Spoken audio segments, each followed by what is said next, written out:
Boa noite. É sempre um prazer e uma honra fazer qualquer sustentação moral aqui, independentemente, e poder merecer a atenção dos senhores, das senhoritas. Sempre um prazer e uma honra. Dessa vez eu vou começar pela forma padrão, que é apresentar os componentes da minha equipe. Luana, a Mariana, Vitor Hugo, o Douglas, sou eu, e também o integrante da nossa equipe também, a Ana, que é a tímida. Então vamos lá, o nosso tema de hoje é... O nosso tema de hoje são ações de família. Essa foi a expressão que foi mantida pelo legislador ordinário no capítulo 10, os artigos 693 e 699 do novo Código de Processo Civil. E logo eu faço a primeira observação, e é claro, sempre baseado na doutrina da ilustríssima Maria Berenice Dias, a qual eu tive o prazer de debussar no semestre passado nas aulas do professor Vitor Albuquerque, para flexionar o termo ações de família para ações das famílias, e albergar assim todos os tipos de entidade familiar. Hoje a família é plural, a família hoje é plural.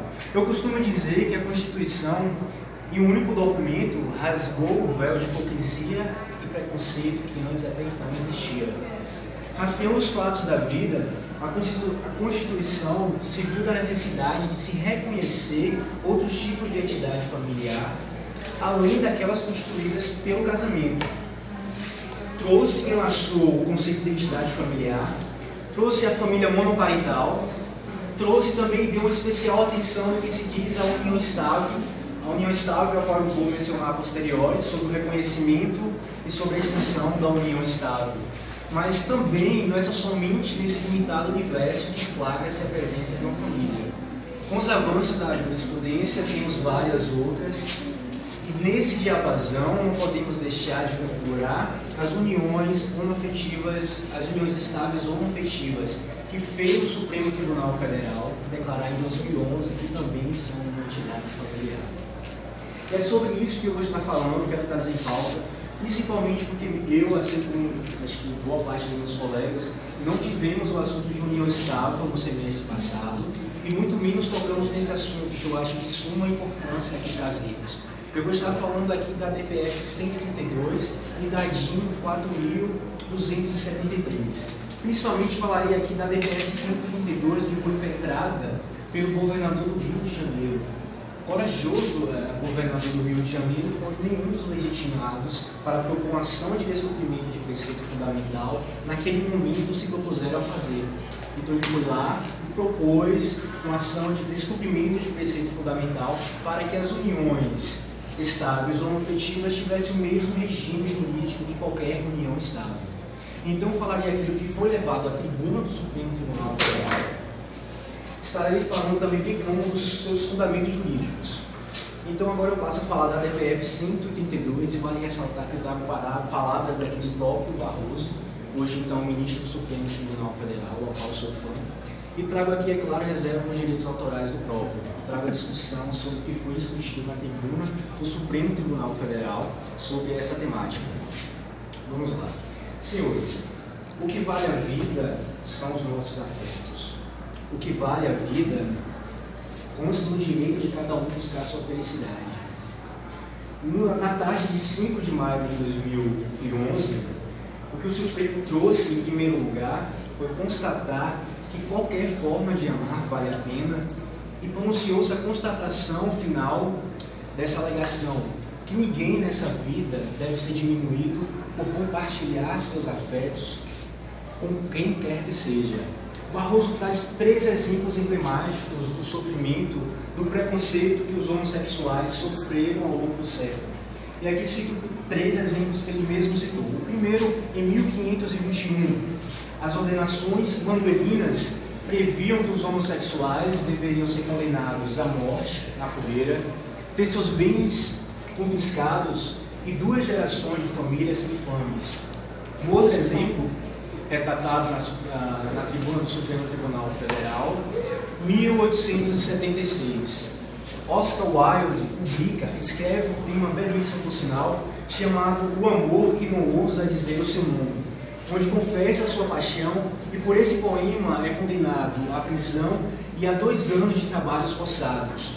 E por último exemplo, na década de 70, um soldado americano que foi condecorado na Guerra do Vietnã e foi sumariamente expulso das Forças Armadas e produz uma frase antológica, qual seja: por matar 2 homens foi condecorado, por amar a outro foi expulso das Forças Armadas.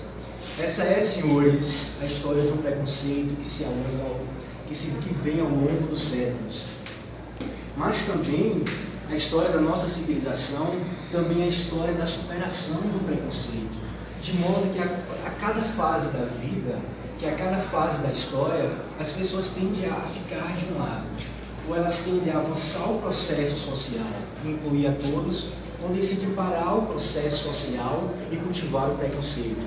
De modo que foi possível o Supremo Tribunal julgar essa matéria olhando para trás, quando se avista milhões de judeus que foram massacrados nos campos de concentrações, milhões de negros que foram carregados à força nos navios negreiros, mulheres que atravessaram os séculos sobre a exploração moral e física, índios que foram dizimados, deficientes que foram sacrificados.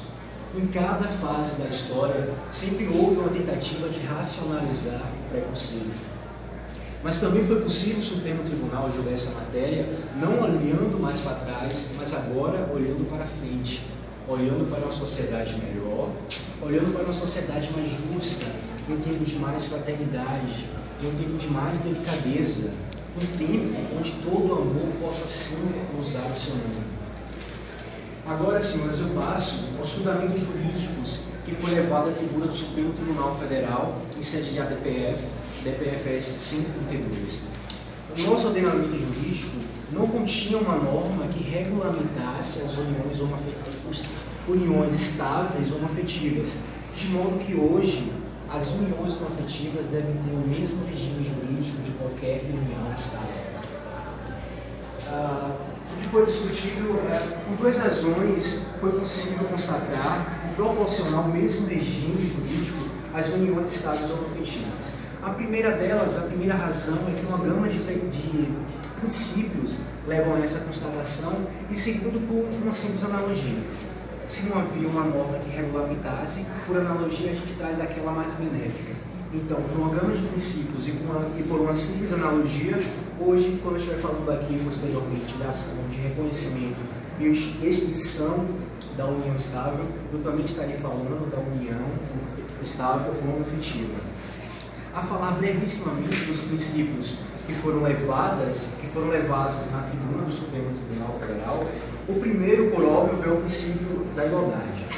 O princípio da igualdade significa dizer que todas as pessoas têm o direito a igual respeito e a igual consideração. Significa dizer que todas as pessoas têm o direito de serem reconsideradas na sua identidade, ainda que representem minorias. Ora bem, os pressupostos jurídicos de uma união estável ou afetiva são os mesmos pressupostos jurídicos de qualquer união estável. Quais são eles? O afeto e o projeto de vida em comum. De modo que não reconhecer as uniões estáveis homossexuais significa depreciar essas pessoas. Significa dizer que o afeto delas vale menos e que o Estado não tem interesse de reconhecê-las, de respeitá-las e assim poder tratá-las da maneira que lhe convém. Isso viola o princípio da igualdade, no seu sentido mais nuclear. O segundo princípio que aqui eu ressalto é o princípio da liberdade. O princípio da liberdade, no seu significado geral, significa dizer que todos podem fazer aquilo que a lei não interdita. E a liberdade, no seu sentido nuclear, significa dizer que é a autonomia privada. É a liberdade que cada um tem para fazer suas próprias valorações morais, fazer suas próprias escolhas existenciais. De modo que não cabe ao Estado interditar um direito fundamental de uma pessoa, na verdade, de 2 pessoas maiores e capazes de colocar o afeto onde bem convém, de onde colocar o seu desejo, onde está a sua sexualidade. Isso também viola o princípio da liberdade. E por último, um princípio que eu trago aqui, o baseado na nossa Constituição, é o princípio da dignidade da pessoa humana. O princípio da dignidade da pessoa humana, no seu significado compartilhado mundo afora, significa dizer que as pessoas não podem ser tratadas como meios para projetos alheios. As pessoas devem ser consideradas como fim em si mesmas. E, consequentemente, impedir que uma pessoa coloque seu afeto e sua sexualidade onde está o seu desejo é o mesmo que aprisionar-lhe a alma. É instrumentalizar essa pessoa aos projetos dos outros. É instrumentalizar essa pessoa às metas dos outros, aos planos dos outros. É aprisionar-lhe a alma de uma forma dimensional mensurável. Então, por esses princípios, foi possível configurar que o regime jurídico hoje das uniões estáveis ou afetivas são mesmo os pressupostos jurídicos de qualquer união estável. Então, trazendo aqui toda essa discussão que foi levada à tribuna do Supremo Tribunal Federal, quando eu estiver falando aqui da ação de reconhecimento das uniões estáveis, também falarei concomitantemente das uniões afetivas.